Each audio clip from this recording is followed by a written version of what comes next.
यौन शोषण केसમાં આસારામની સાથે શિવાની પણ મહત્વની ભૂમિકા હોવાનું માની પોલીસ તેની પૂછપરછ કરી રહી છે।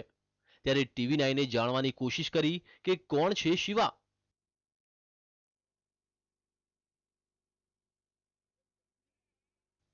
આ સવાલનો જવાબ જાણવા અમે પહોંચ્યા શિવાના માદરે વતન કચ્છના છાડવાડા ગામે, જ્યાં અમને જાણવા મળ્યું કે આસારામ બાપુના વફાદાર સેવક શિવાનું મૂળ નામ છે સવાર રામાભાઈ આહિર, જેનો જન્મ આ જ ગામમાં થયો હતો।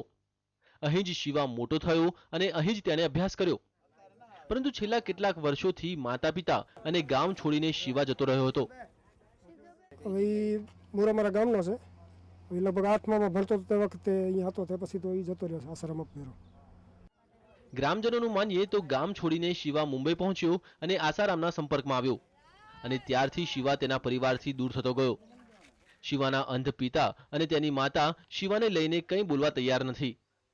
સ્થાનિકોનું કહેવું છે કે તેમને શિવાથી દૂર થવાનું દુઃખ જરૂર છે, તો શિવાને આસારામે ફસાવ્યો હોવાનો આરોપ પણ સ્થાનિકો કરી રહ્યા છે। દીકરા બાપે દીકરો ગુમાવ્યો એની તો વ્યથા તો બાપને હોવી જ જોઈએ। મા બાપને તો કે દીકરો એક જોવાન દીકરો ખોયો છે, પણ એ તો બાપુનો જ વાંક ગણે છે કે બાપુનો જ ગુનો છે। બાપુએ કાલી ગયેલી પાસામાં ભોળવી દીધો છે એને। એટલે છોકરો બરાબર છે, હોશિયાર છોકરો છે, ભણેલ છે, ગણેલ છે, પણ શું રીતે ફસાઈ ગયો એ બાપુના શું કારણથી થઈ ગયું છે એ કાંઈ હવે આમાં કાંઈ સમજણ પડતી નથી, પણ છોકરો સીધો છે અને છોકરાને આ ખોટી રીતે ફસાવવામાં આવ્યો છે।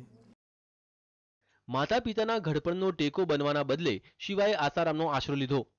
માતા પિતાની પરવાહ કર્યા વિના શિવા આસારામનો સેવક બની ગયો, પણ જે ગુરુનો તેણે હાથ પકડ્યો તે ગુરુ પણ આજે જેલમાં છે અને શિવા પણ જેલની હવા ખાઈ રહ્યો છે। જય દવે, TV9 ભુજ।